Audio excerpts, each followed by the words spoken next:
भारतीय तटरक्षक दळान गुजरात एटीएसच्या सहकार्यान 12-13 एप्रिल ह्या मस्कती केल्ल्या कारवाईत गुजरात दर्यादेग लागसार सुमार 1800 कोटी रुपया मोलांची 300 किलो घोळे वखदां जप्त केली।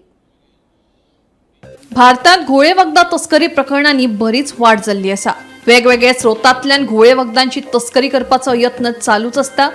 अशा एका कारवाईत भारतीय तटरक्षक दळान गुजरात एटीएसच्या सहकार्यान 12-13 एप्रिल मजगती गुजरात दर्यादेग लागसार सुमार 1800 कोटी रुपया मोलाची 300 किलो घोळे वखदां जप्त केली। मेळिल्ल्या म्हायती प्रमाण भारतीय तटरक्षक दळाक पळयना फुडें तस्करांनी सगळो माल दर्यांत उडोवन पळ काडपाचो यत्न केलो। मात तांणी आंतरराष्ट्रीय उदकाची शीम हुपिल्ल्यान भारतीय तटरक्षक दळाक फाटलाव थांबोवचो पडलो। मजगतीं दर्यांत उडयल्लो सगळो माल काडून ताब्यात घेतला। कारवाय ऑपरेशन सागर मंथन ह्या विशेष मोहिमे अंतर्गत केल्ली आसा। ही मोहीम भारताच्या दर्यांतल्यान जावपी घोळे वखदांची तस्करीचेर आळो हाडपा खातीर सुरू केल्ली।